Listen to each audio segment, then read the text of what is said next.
საღამო მშვიდობისა დღეს ხუთშაბათია და მეცხრე არხის პირდაპირ ეთერშია თოქ-შოუ დიალოგი მე რუსუდან გვარამაძე ვარ.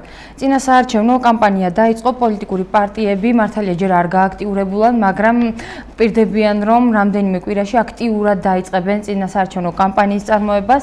ამ თემაზე ჩვენ ცოტა ხნის წინ ვისაუბრეთ გადაცემაში, მაგრამ მაშინ 4-მა პოლიტიკურმა ძალამ მიიღო მონაწილეობა, ერთიანი ნაციონალური მოძრაობა, გაერთიანებული დემოკრატიული მოძრაობა, პოლიტიკური გაერთიანება გირჩი და მოძრაობა სახელმწიფო ხალხისთვის. ამჯერად გადავწყვიტეთ, რომ იგივე თემაზე ის პოლიტიკური პარტიები დაგვეპატიჟებინა სტუდიაში, რომლებსაც არ მოეცათ ამ საკითხებზე საუბრის საშუალება, მაგრამ ჩვენ როგორც ყოველთვის ტრადიციულად ყველა პოლიტიკურ ძალას შევთავაზეთ გადაცემაში მონაწილეობა, თუმცა დაგვთანხმდნენ ამჯერად შალვა გოგოლაძე, თავისუფალი დემოკრატები, თამარ გოგოლაძე, საქართველოს რესპუბლიკური პარტია, რაც შეეხება ლეიბორისტული პარტიის წარმომადგენს, გიორგი გიუაშვილის ვრცელი ინტერვიუს მოვისმენთ გადაცემის მსვლელობისას. საღამო მშვიდობისა, დიდი მადლობა პირველ რიგში სტუდიაში მობრძანებისთვის. ბატონო შალვა, თქვენგან დავიწყოთ. თავდაპირველად თქვენი პოლიტიკური პარტიის გეგმები რომ გაგვაცნოთ, როდის იწყებთ აქტიურ წინასაარჩევნო კამპანიას? მოგესალმებით, თელემაყურებელს. აქტიურად დაწყებულია წინასაარჩევნო კამპანია, ეს გამოცხადებულიც არის ოფიციალურად 8 ივნისიდან დაწყებულია.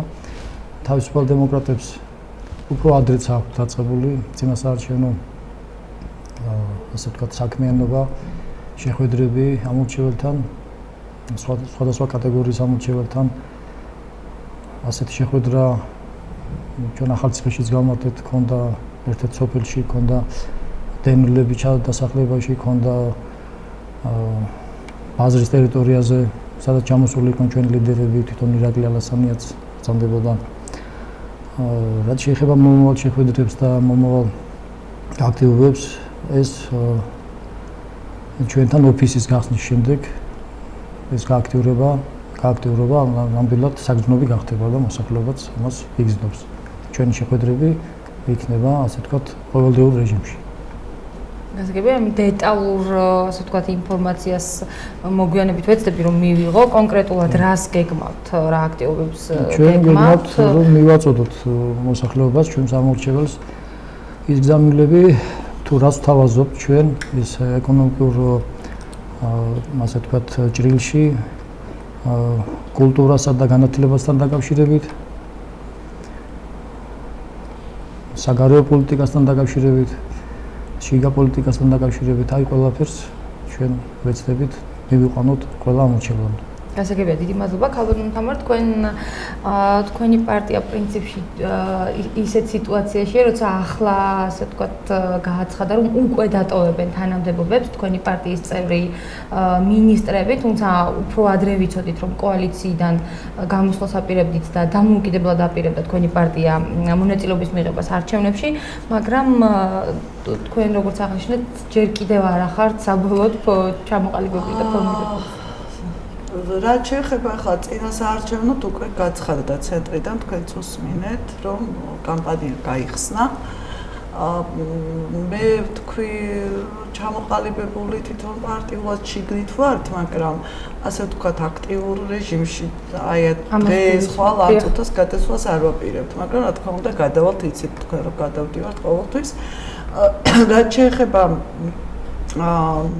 იცით თქვენ ხვდებით რა პროცესებიც არის ახლა საქართველოში რესპუბლიკურ პარტიაში, ასე თუ ისე გაგიგიათ, ცოტა კოალიციიდან გასვლა იცით რა არის აქ სირთულე, მე ვფიქრობ, რომ ერთად ვიყავით, ერთად გავაკეთეთ ეს საქმეები და ახლა ეს ცოტა მტკივნეული პროცესი აღმოჩნდა და ალბათ ეგ იყო მხოლოდ სირთულე, მაგრამ მე ვთვლი როგორც ყველა ჩვენი პარტიის წევრი, რომ ყველა პოლიტიკურ პარტიას უნდა შეეძლოს დამოუკიდებლად გასვლა არჩევნებზე. ამიტომ ამისთვის ახლა მომზადებელია პარტია თქო შინაგანად ვერ ვიტყვი, იცით თქვენ რომ არც პროგრამები გვიჭირს ჩვენ, არც მესიჯები არ გვიჭირს, უბრალოდ ეს მესიჯები და ეს რა უფრო ძირითადი რა იქნება და ეს ჯერჯერობით არა ვართ ამისთვის, აი აქ ყოველ შემთხვევაში ვფიქრობ, რომ უახლოეს 1-2 კვირაში ეს უკვე იქნება მთლიანად ჩამოყალიბებული, რომ ძირითადად რას გავალთ. მონახაზი რა თქმა უნდა გვაქვს, მაგრამ ძირითადად აქტიური იმაზე პოლიტიკურ რეჟიმზე. ალბათ ეს იმის ბრალიც არის, რომ ჩვენ სულ მივეჩვიეთ, რომ რაღაცა მაქსიმუმ 2 თვით ადრე, ზოგჯერ 40 დღით ადრეც ცხადდებოდა და გადავდიოდით ეგრევე. ხო ძალიან ადრე დაითქვა, ხო, არჩევნების დღე და აქედან გამომდინარე, ალბათ ისევ იმას ვართ ვინჩეული, ხო, საქართველოში ესეა. აქედან გამომდინარე, რა თქმა უნდა, რას ვაპირებთ ახლა რა გითხრათ, აუცილებელი იქნება მომრჩეველთან შეხვედრა, როგორც ყოველთვის და იმ ძირითადი ლოზუნგების თუ მესიჯების გაცხადება, რაც იქნება ჩვენი პარტიისთვის ძირითადი. რაც შეეხება პირდაპირ ვიტყვის, ანუ კითხოს დამისვავთ, მაჟორიტარზე ჯერ არ ვართ ჩამოყალიბებული. თუმცა მოგვიანებით აუცილებლად კითხავთ კიდევ, მაგრამ მანამდე თქვენ თავად აღნიშნეთ, რომ ერთგვარი, ასე ვთქვათ, ტკივნეული საკითხი იყო, რომ თქვენ თლიან გუნდს გამოიყოთ იმ გუნდს, რომელთან ერთადაც იბრძოდით და მოხვედით აქამდე. აი, როგორ ფიქრობთ, როგორ შეძლებთ ოპონირება გაუწიოთ იმ ადამიანებს, რომლებთან ერთადაც ცოტა ხნის წინ ხელისუფლებაში იყავით და რომელთან ერთადაც ახორციელებდით ამა თუ იმ პროექტებს, რეფორმებს და ასე შემდეგ. რა არის იცით, მე მგონი დიდი ხანია მიცნობთ, მე ხა აი ჩვენი მასშტაბით ვისაუბრებ, ახალციხის და ჩვენი რეგიონის მასშტაბით. მე თვითონ ვარ ისეთი ადამიანი, რომ არასდროს არ მიჭირს ოპონირება და მთელი 10 წელი ოპოზიციაში ვიყავი და არც მე მგონი კულტურა ოპონირება არ ვიცი. რაც შეეხება რაზეც დავუშვათ ჩვენი აზრები ეთანხმება, იმიტომ რომ ოპოზიცია ვარ და ვაკრიტიკო, ესეთ რამეს არ ვაპირებ, ბუნებრივია. ამიტომ რომ ის რაღაცები რაც გაკეთდა, პირადად მე მივიღე მასში მონაწილეობა და ჩვენმა პარტიამ მიიღო მონაწილეობა. არის რაღაც საკითხები, რომელზეც ყოველთვის გქონდა რესპუბლიკურ პარტიას განსხვავებული ხედვები და ალბათ ეს განსხვავებული ხედვები დაფიქსირდება. ვფიქრობ, რომ ისედაც ცხადია, როდესაც ევროპულ ღირებულებებზე ვსაუბრობთ, ანუ პოლიტიკაში რა და იქ ევროპული პოლიტიკა ცოტა რითი მომწონს იცი, რომ შეიძლება გქონდეს განსხვავებული აზრი დარჩე კულტურულ დიალოგში თანამშრომლო ადამიანთან ჩვეულებრივად, ხო? მე ვფიქრობ, რომ აი ასეთი ოპონირება არანაირად არ გაგვიჭირდება. გასაგებია, დიდი მადლობა, დაგიბრუნდებით ქალბატონ თამარი. ბატონ შალვა, წინა საარჩევნო გარემოზე მინდა კითხოთ, თქვენ აღნიშნეთ, რომ ესე ვთქვათ, აქტიურ ფაზაში ჯერ არ შესულა თითქმის არც ერთი პოლიტიკური პარტია, მაგრამ მაინც როგორ წინა საარჩევნო გარემოს პროგნოზირებთ თქვენ, თუნდაც ჩვენი რეგიონიდან, ჩვენ რეგიონში რომ ვისაუბროთ, რას ელით? რა ვიცი, იმედია ეთიკის ფარგლებში წარიმართება წინა საარჩევნო შეიძლება ითქვას მეტად დაძაბული ვიდრე აქამდე ყოფილა, გარემო შეიძლება მეტად დაძაბული იყოს, თუმცა ვფიქრობ, რომ ეთიკის ფარგლებში უნდა ჩაეტიოს და ყველა პოლიტიკურმა პარტიამ, ყველა სუბიექტმა თავის ამბიციებზე მაღლა დააყენოს ის ნორმები, რისი გადალახვაც არ შეიძლება და ეს კულტურის ფარგლებში მოიცნო. მე ასე ვფიქრობ, რომ ეს დაცული იქნება. ეს კითხვა იმიტომ დაგისვით, რომ როცა ამ საკითხზე სხვა პოლიტიკური პარტიის წარმომადგენლებთან საუბრობდით, იქ ზოგიერთმა მათგანმა არ გამორიცხა, რომ შესაძლოა გარკვეული ინციდენტებსაც ჰქონდეს ადგილი და ამის წინაპირობად ჩათვალეს იგივე რაც კორცხელში მოხდა შუალედურ არჩევნებზე. ამიტომ ფიქრობენ ისინი, რომ უფრო ცხელი და უფრო დაძაბული პერიოდი იქნება საპარლამენტო არჩევნებში. მე ვთვლი, რომ კორცხელის ინციდენტი ნამდვილად სამარცხვინო იყო. ორივე მხარესთვის ახლა ის გასარკვევია, გამოძიება მიდის, თუმცა დასაგმობია ნამდვილად ცალსახად. თქვენ იცით, რომ თავისუფალი დემოკრატები გამოვიდნენ ინიციატივით და ზუსტად ეთიკასთან დაკავშირებით, წინასაარჩევნო ქცევებთან დაკავშირებით შეთანხმდნენ გარკვეულ წესებზე. მე მივესალმები, რომ ეს ასე მოხდა და რა თქმა უნდა ჩვენი მხრიდან ეს დარღვეული არ იქნება და ვფიქრობ, იქ ხელმომწერი სხვა პარტიებიც ამას არ დაარღვევენ. გასაგებია, ქალბატონ თამარ, თქვენ როგორ ფიქრობთ, თავისთავად ყველა ცხადია, რომ ყველა პოლიტიკური პარტიის სურვილი უნდა იყოს, რომ 7 ვითარებაში ჩატარდეს წინასაარჩევნო კამპანია და გარემო იყოს შედარებით უფრო მშვიდი და სტაბილური, თუმცა ელით თუ არა თქვენს, რომ შესაძლოა იყოს, ასე ვთქვათ, მე მაქვს აქ ცოტა განსხვავებული პასუხი რასთან დაკავშირებით. ყველანაირი ინციდენტის წინააღმდეგი ვარ მე. ხო, პირადად მე მგონი იცით, მაგრამ არ ველი ამას დავუშვათ, არ ვთვლი, რომ ეს არის ეს შეიძლება იყოს სახელისუფლებო გუნდიდან. შესაძლებელია ვინმემ გააკეთოს ამის პროვოცირება, ამას ველი მე მაგალითად შეიძლება.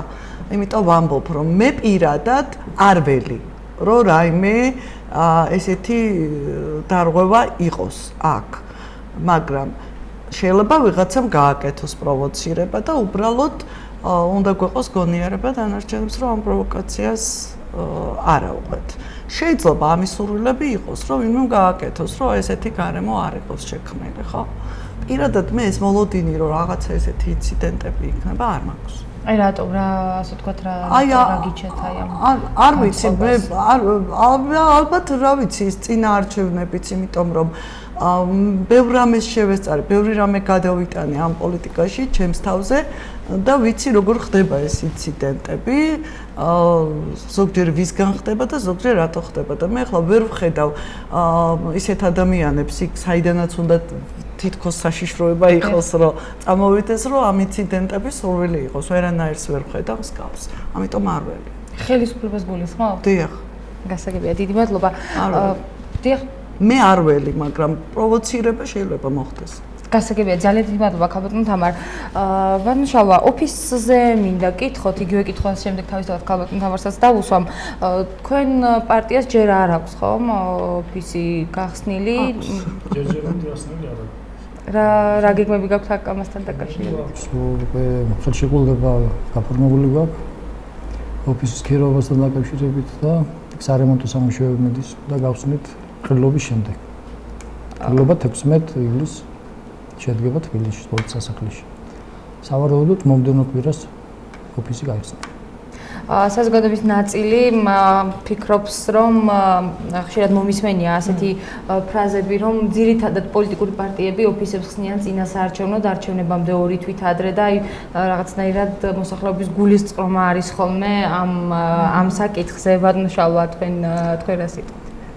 გულისწყრომა მოსახლეობის არა მარტო მოსახლეობის ჩვენ თვითონაც აქვს გულისწყრომა, რომ ოფისი მუშაობაში ხელს უწყობს რეგიონალურ ასე ვთქვათ ფრთის განვითარებას პარტიის ოფისის გარეშე რთულია პარტიის მშენებლობა და გულისწყრომა მეც აქვს თვითონ, მაგრამ ეს ხარჯებთან დაკავშირებულია და ამიტომ რთულია. გასაგებია, ქალბატონ თამარ, თქვენ რაც შეეხება თქვენ ოფისი არის აქტივისტებს, ასე ვთქვათ, აქტიურ მუშაობას, ის რაც ხდება ხოლმე შტაბებში. ხო, არა, ჩვენი ოფისი გახსნილი, ახლა რაც შეეხება საშტაბო მუშაობა, ახლა ჩვენ ვინც აყვავს ძირითადი წევრები, ანუ აქტივურები, ვინც არიან ახლა კომისიებზე მიდის საუბარი, უბანზე ვინ უნდა გყავდეს, ამის განხილვები შეგნით კარგახანია დაწყებული გვაქვს როსო და ამიტომ რომ შეუძლებელია ახლა როგორც კი გაირკვა რომ ჩვენ რომც არ გაირკვეს რომ ცალკე მივდივართ არჩევნებისთვის უკვე ნებისმიერი არჩევნებისთვის ყალიბდები რომ შენ სად ვინ შტაბში უნდა იყოს ვინ კომისიაში ვინ წარმომადგენლად რეკორდ ამის დალაგება დაწყებული გვაქვს ნაწილობრივ დალაგებული გვაქვს და ნაწილობრივ უკვე კიდე საბოლოოდ ხო ხდებით მაინც იცვლება ხოლმე ზოგჯერ არჩევნების წინ მომენტია ზოგს აღარ შეუძლია ზოგი რაღაცა გადანაცვლებები ხდება დიდი ცვლილებები არა მაგრამ ხდება ამაზე ძირითადად შიდა საშტაბო რაღაცებზე ჩვენი ორგანიზაცია ჩამოყალიბებულია ეხლა რაც შეეხება უკვე ოფიციალური ნაწილი დაიწყება მოგვიანებით და ეგ არაფერი და მე უკვე პროგრამები უკვე პირადად ჩემთვის ეს იმდენად ჩვეულებრივი რამე გახდა არჩევნები რა მხრივ ეცი რომ ну იცვლება საპარლამენტო თვითმმართველობა საპრეზიდენტო თორემ ხო არჩევნების ეს უკვე წყობა მთლიანად ცნობილია იმ აქტიური ჯგუფისთვის ვინც ძირითადად რესპუბლიკელებში ახალციხეში აქტიურობ და ესეც ცნობილია და ეს ბირთვი ძალიან ბევრს ნიშნავს რომ ეს ბირთვი არის შენარჩუნებული ახალციხეში და ასე თუ ისე არ გვიჭირს და მე უკვე სხვები ჩვენ გვყავს იცით მე თავმჯდომარე აღარ ვარ უკვე მესამე წელია გვყავს იოსებ კაპანაძე, ზოზო კაპანაძე, ის თემის მუნიციპალიტეტის საკრებულოშია და ასე თუ ისე მე და სოსო უკვე ვინაწილებთ ტვირთს და უფრო იოლად ვართ, რომ მაშინ მაინც მარტო მიხდებოდა ხოლმე რაღაცნაირად და ნელ-ნელა მიხარია რომ უბრალოდ მომავალი თაობა მაშობა უცვლის ასე ვთქვათ აქაც ანუ ის ტრადიცია რაც გქონდათ რესპუბლიკელებს რომ თავმჯდომარეები იცვლება ახალციხეშიც გადმოვანაცვლეთ და ვცდილობთ რომ კიდე შემდეგიც იქნება შემცვლელიც გაიზარდოს ასე ვთქვათ ესეთი, იმიტომ რომ პოლიტიკას მაინც უნდა თავისებური მიდგომა და ამ შემდეგ. ანუ წინა საშტაბო მუშაობები, აი სანამ ოფიციალურად შტაბი ასე ვთქვათ გაიხსნება, ჩვენ დიდი ხანია აწყებული გვაქვს. გასაგებია, მადლობა. ბატონო შალვა, კანდიდატზე მინდა კითხოთ, თქვენ აღნიშნეთ, რომ ჯერ საბოლოოდ ასე ვთქვათ არ ხართ ჩამოყალიბებული ამ საკითხში, თუმცა ვთქვათ, გეყოლებათ თუ არა ყველა ოლქში, ყველა ასე ვთქვათ, მაჟორიტარი სამივე ოლქში მაჟორიტარი და სავარაუდოდ როდის დაასახელებს პარტია სამცხე-ჯავახეთში ვინ იბრძოლებს დეპუტატობისთვის? სავარაუდოდ ყრილობის შემდეგ ეგეც ცნობილი გახდება. თქვენ თუ თვალყურს ადევნებთ, თბილისის მასშტაბით უკვე გამოაცხადა თავისუფლმა დემოკრატებმა თავისი წარმომადგენლები, ვინ იყრიან კენჭს, ასე ვთქვათ, მომავალ საპარლამენტო არჩევნებზე, რაც შეეხება სამცხე-ჯავახეთს, ჯერჯერობით დასახელებული არავინ არ არის.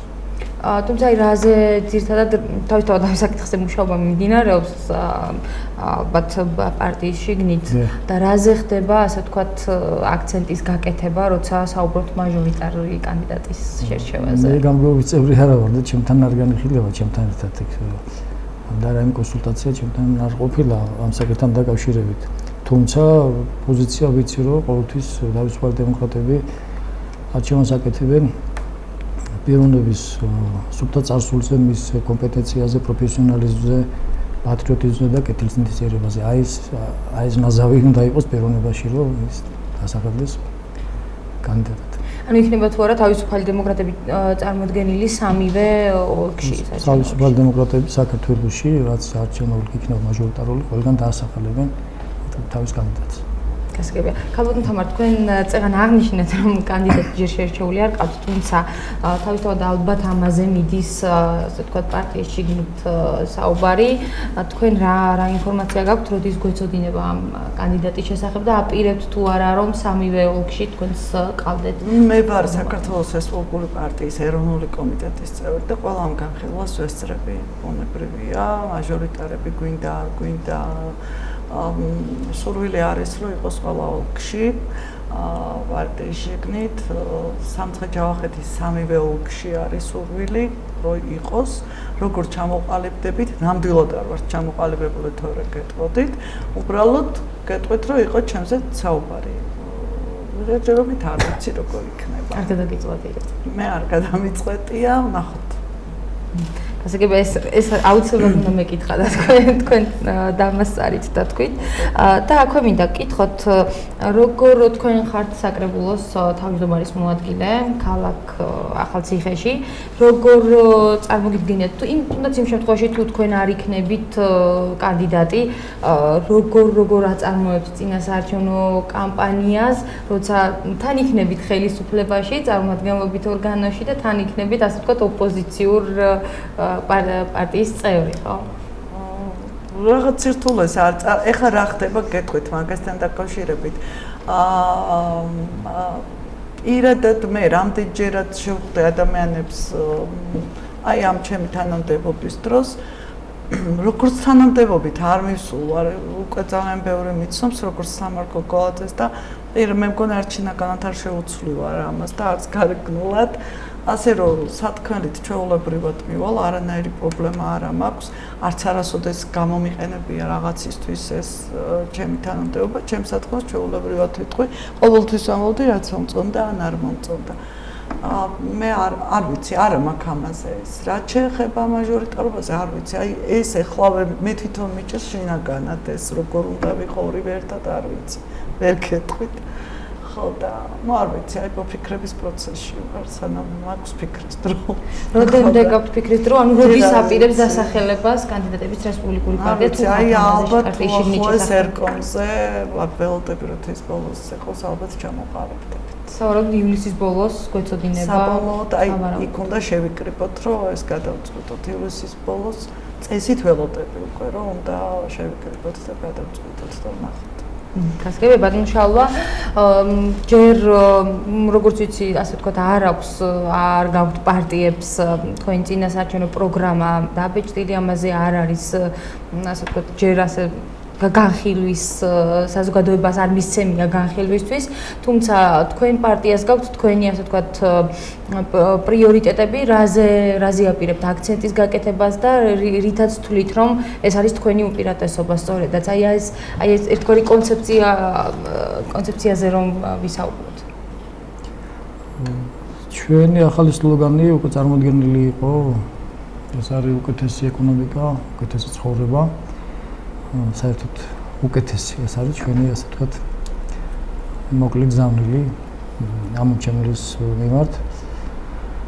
ასე რომ ეკონომიკაზე დაყრდნობით ცხოვრების გამოსწორებას, უკეთესი ცხოვრების შექმნას ჩვენი მოსახლეობისათვის ეს იქნება ხერხემალი, რაზეც წაიგება დანარჩენი ასე ვთქვათ ყველა სფერო. ეს იქნება კულტურა, განათლება და ასე შემდეგ. ასკებია ქალბატონო თქვენ ჯერ მე ვერ გეტყვით აქცენტს, ხო, ჯერ ასეთი სლოგანი არ გვაქვს და შევიკავებ მონახაზებისგან თავს რუსუდან, იმიტომ რომ შეიძლება სულ სხვა სლოგანი გამოდგათ, ამიტომ როცა ჩამოყალიბდებით, მაშინ გეტყვით. თუმცა ჩვენ ახლა რა ქვია, თლიანად მე ამ პარტიაში მომწონდა სწორედ ის რაღაც კულტურული პოლიტიკური ურთიერთობები და ჩვენ ხედავთ რა თქმა უნდა გადმოვცემთ. რაც შეეხება ეკონომიკა, რატოღაც ლიბერალურ პარტიებს ნაკლებად ჰქონდა ხოლმე ამაზე საუბარი, ჩვენთანაც დაიწყო ამაზე საუბარი, უბრალოდ ამას გეტყვით, რაც არ ჰქონია ხოლმე ამ პროგრამებზე და ნახოთ რა იქნება. რომელ სლოგანს ვამჯობინებთ, მე რა გეტყვით. თუმცა თქვენი უპირატესობა, თქვენი პარტიის უპირატესობად რას მიიჩნევთ? რასთან დაკავშირებით? რა გამოგარჩევთ სხვა პოლიტიკური ძალისგან, იმიტომ რომ თქვენ ხართ, არ ვიცი, რაიმე სფეროში თქვენ თვლით რომ უფრო ხართ უკეთესები სხვა პოლიტიკური ძალას. მე თავმდაბლობის გარეშე. ხო, არა, თავმდაბლობის გარეშე ვერ ვიტყვი რომ ვინმეზე უკეთესია, უბრალოდ ჩვენ გვაქვს ჩვენი ნიში.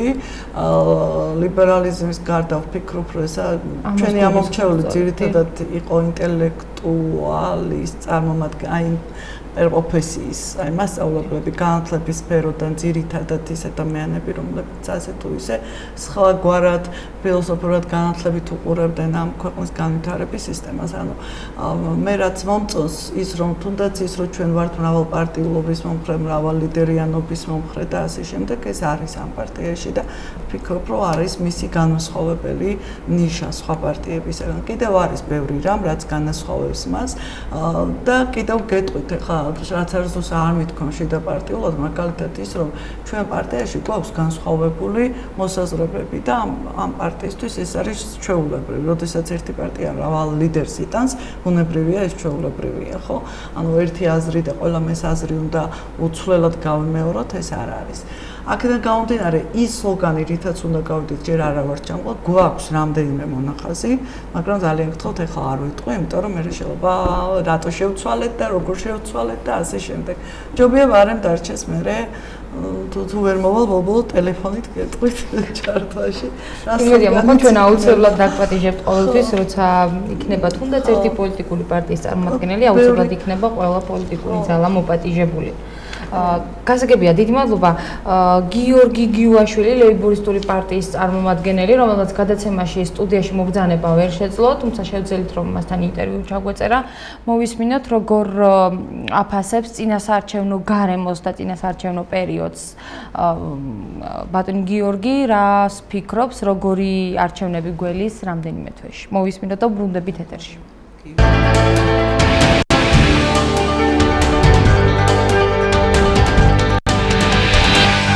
მატყუარა და გადამგდები ქართული ოცნების ხელისუფლების დამსახურებით სამწუხაროდ მოსახლეობას დაკარგული აქვს ნდობა თითქმის ყველა პოლიტიკური პარტიის მიმართ.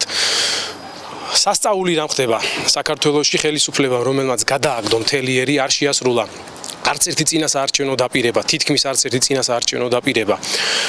კვლავ ისევ ემზადება ხელისუფლებაში მოსასვლელად, ცდილობს მოსახლეობის შეცდომაში შეყვანას და ისევ მოტყუებას. დღეს მე მქონდა შეხვედრა უამრავ მოქალაქესთან, რომელსაც მოუვიდათ სოცსამსახურიდან, სააგენტოდან განცხადება და მომართვა, რომ მათ უნდა დააბრუნონ წლების მანძილზე აღებული დახმარება. ეს არჩევნები არ განსხვავდება არანაირად სხვა არჩევნებისგან, რომელიც ჩატარებულა საქართველოში.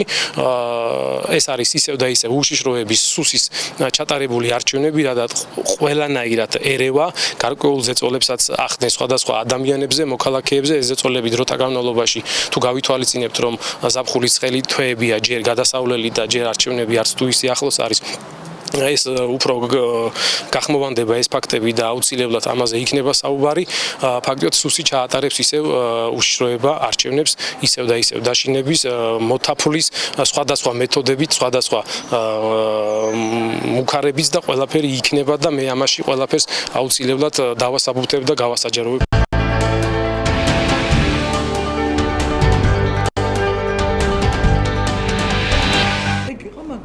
ბრუნდებით პირდაპირ ეთერში.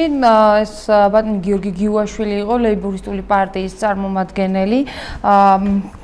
ბატონ შალვა, ბატონ თამარ, ყველა პოლიტიკური ძალა პროგნოზირებს იმას, რომ გვექნება განსხვავებული და ჭრელი, ასე ვთქვათ, ჭრელი პარლამენტი იმ შედეგებიდან გამომდინარე, რაც დადგება 8 ოქტომბერს. თქვენ აი ამის, ასე ვთქვათ, ამაზე რო ვისაუბროთ და აუცილებლად თქვენი პოლიტიკური ძალის შანსებზეც. კი ბატონო, განსხვავებული რა თქმა უნდა იქნება. მე გამოვრიცხავ ნებისმიერ ძალას, რომელიც ამ საპარლამენტო არჩევნებზე უმრავლესობაში მოვა. ერთ-ერთი ვერ იქნება ესეთი. მომავალში კოალიცია, საპარლამენტო კოალიცია შესაძლებელი იქნება და აუცილებელი იქნება.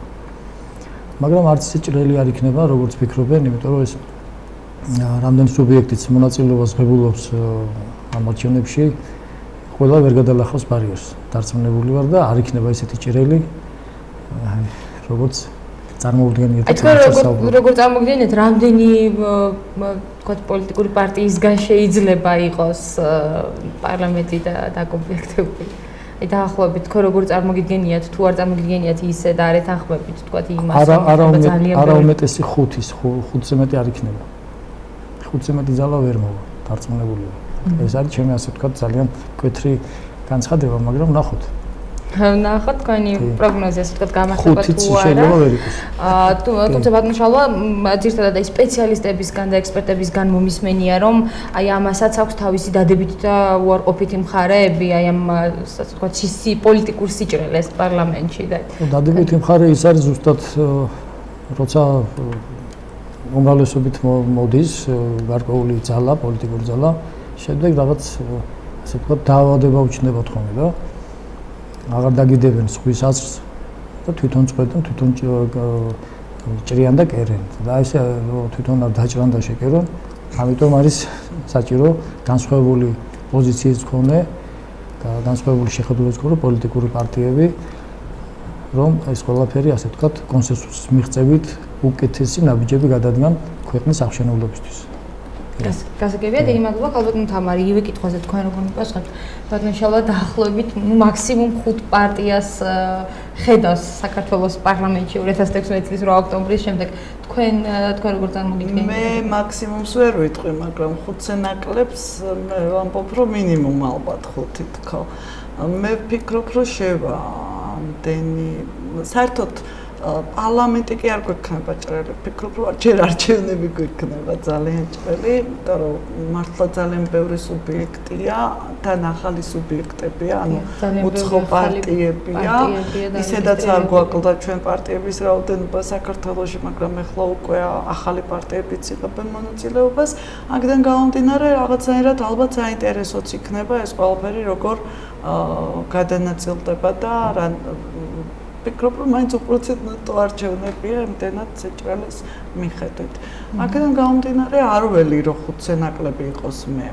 მგონია რომ რამ განაპირობა ეს ქუშინცეს ცენტრალური საარჩევნო კომისიის ვებგვერდს ვათვალიერებდი და უკვე 56 პოლიტიკური პარტიას აქვს მიმართული 8 ოქტომბრის არჩევნებში მონაწილეობისთვის დასარეგისტრირება. აქედან 36 უკვე დარეგისტრირდა, 17 განხილვის პროცესში იყო და თორთები 2-ს ჰქონდა უარი ნათქვამი. ანუ 36 უკვე დარეგისტრირდა ქალბატონ თამარ. აი ეს რამის მიზეზად ასე ვთქვათ თქვენ. მე ხარ როგორც არაპარტიულმა ჩვეულებრივმა მოქალაქემ რო თქვა ხო შემიძლია თამარ გოგოაძემ რა ერთად საქართველოში რასაც უყურებ მე ხო რომ აი შეიკრიბება ჯგუფი შეიძლება მეც და თქვენ სულ მხოლოდ ერთ საკითხში განსხვავდეთ და უკვე ჩავთვალო რომ მე ცალკე პარტია უნდა შევქმნა მე ვფიქრობ, რომ ეს ერთი რაღაც ხასიათში თუ რაღაცა, არ ვიცი, გამოსავალის პოვნა, თავისებური, რომ ან მე ვუშველის, ვერ მშველის, რაღაცა ეგეთი ფსიქოლოგიური მომენტებია.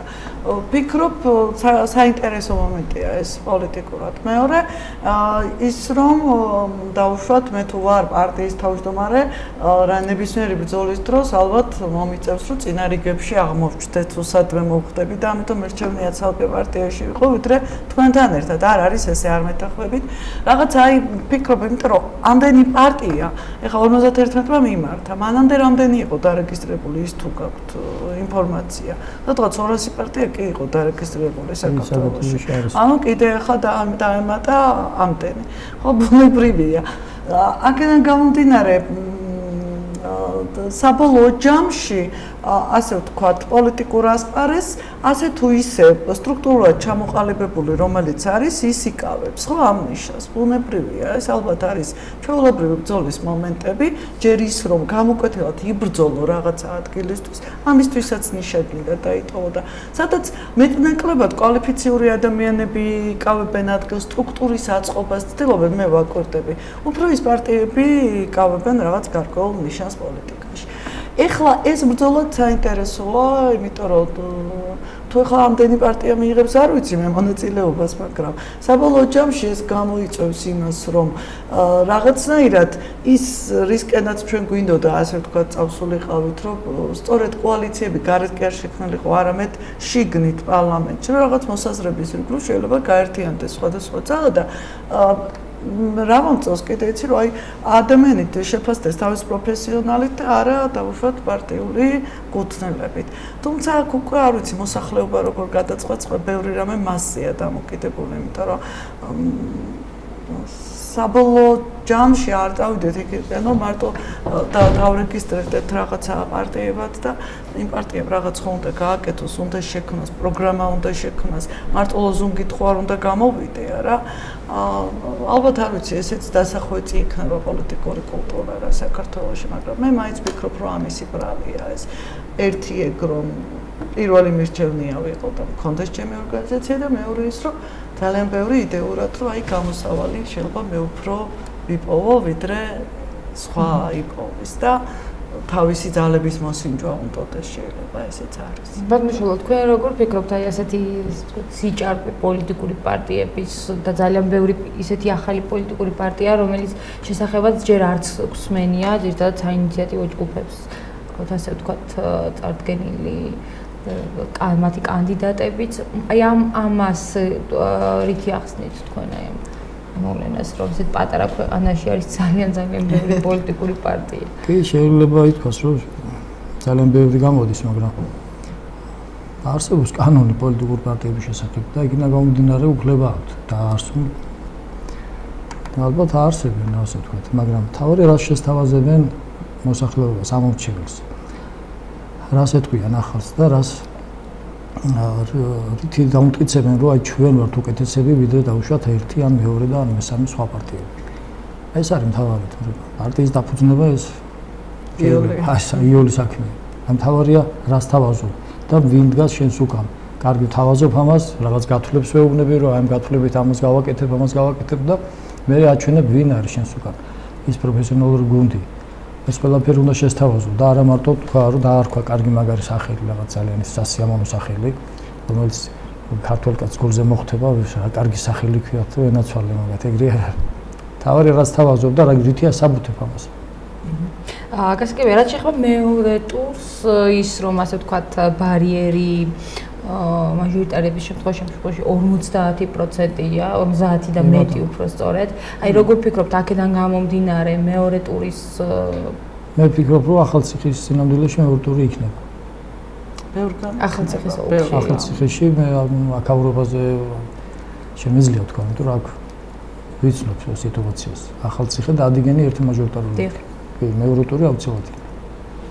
კაბინეტთან თქვენ როგორ ფიქრობთ? მე როცა გავარკვევ ვინ იქნებიან მაჟორიტარები, მე მექნება ამაზე პასუხი. მანამდე ვერ, იმიტომ რომ ძალიან ძნელია.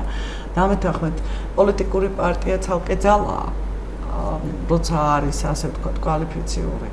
პიროვნება ცალკე ძალა ხვდებით ხო როგორ შეერთდება ეს ორი ძალა მაგას აქვს ძალიან დიდი მნიშვნელობა მით უმეტეს ხო სირთულე ამაშიც არის ეხლა არჩევნებში რომ უკვე ორი რაიონი ერთიანდება ხო ძალიან რთულია ეს მაგალითად ადიგენის რაიონს მე ძალიან კარგად ვიცნობ და ძალიან ჭრელია ხო მაგ მხრივ აი ვაჭალები არიან ჩასახლებული იქიმელები მე ვიცნობ მუშაობდი ადიგენში 10 წელიწადი და ვიცი როგორი განსხვავებულები არიან პოლიტიკური კუთვნილების მიმართაც ყოველთვის იყო ეს დისონანსი ძალიან რთულია ახალციხე თავისთავად იცით რაც არის და უკვე ორი რაიონის გაერთიანება ეხლა ესე გაერთიანდა ბორჯომეას პიტეც ინოცმინდა ახალქალაქიც და ეს გამოიწვევს არ ვიცი მე პირადად მაგალითად მაინტერესებს ჩემთვის რაღაცნაირად საინტერესოა ეს არჩევნები რომ რა იქნება და რა შედეგს მოიტანს თქვენც რაც ახართ არ ყოფილა ხო ესეთი შემთხვევა თითო რაიონს ყავდა თითო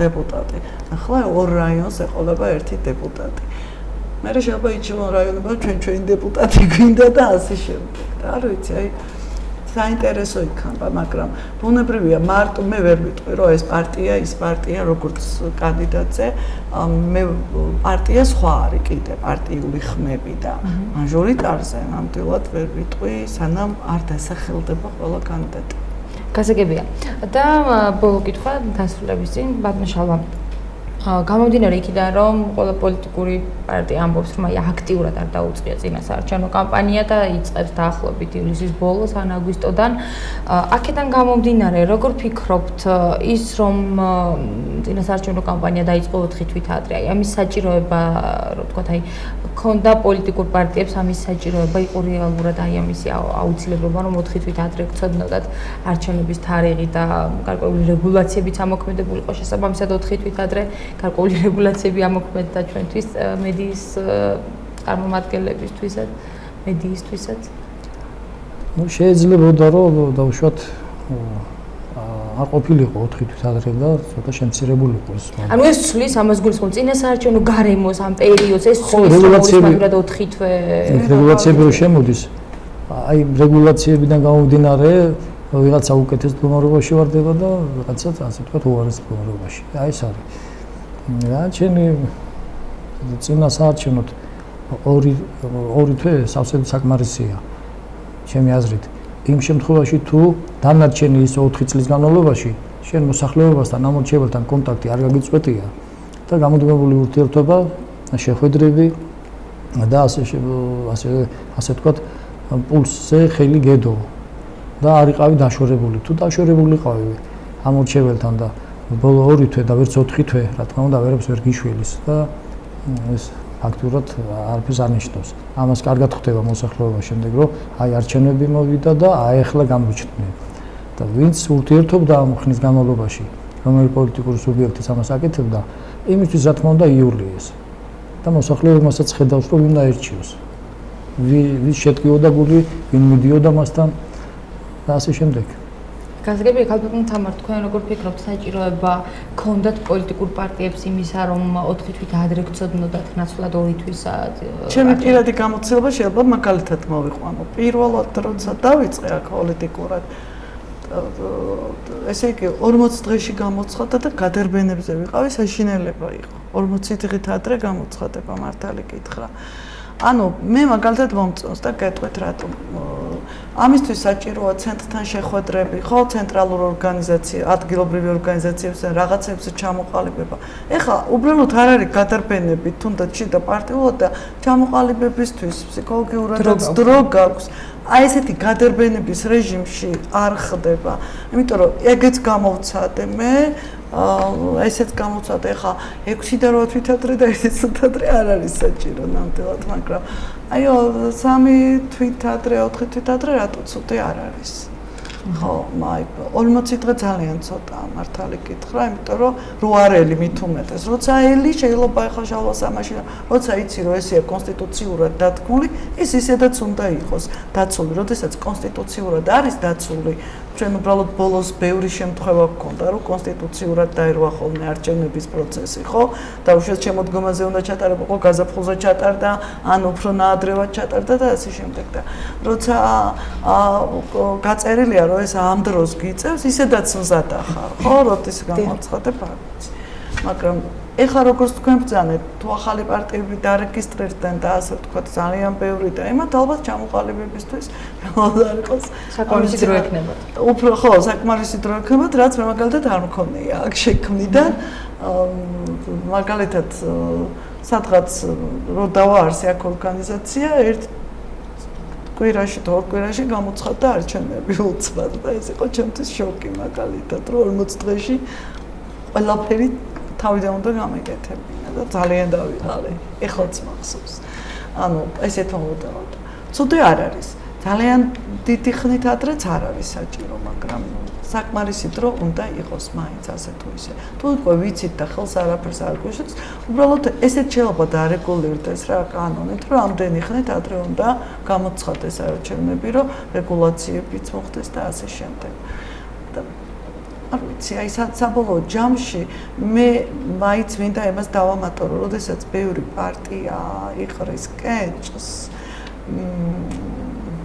როგორ არის იცით? ვფიქრობ, რომ მოსახლეობა, აი ხო იყო ხოლმე გადანაწილებული ან ოპოზიცია, ან პოზიცია.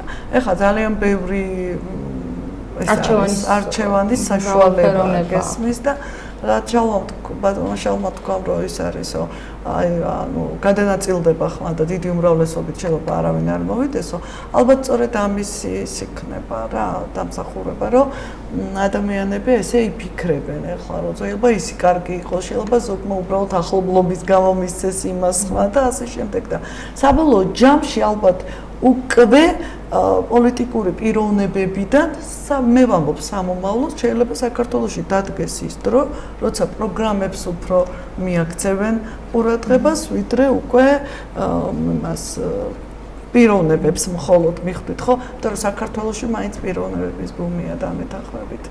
გასაგებია. მე ასეთი აზრი. დიდი მადლობა სტუდიაში მობრძანებისთვის და საინტერესო საუბრისთვის.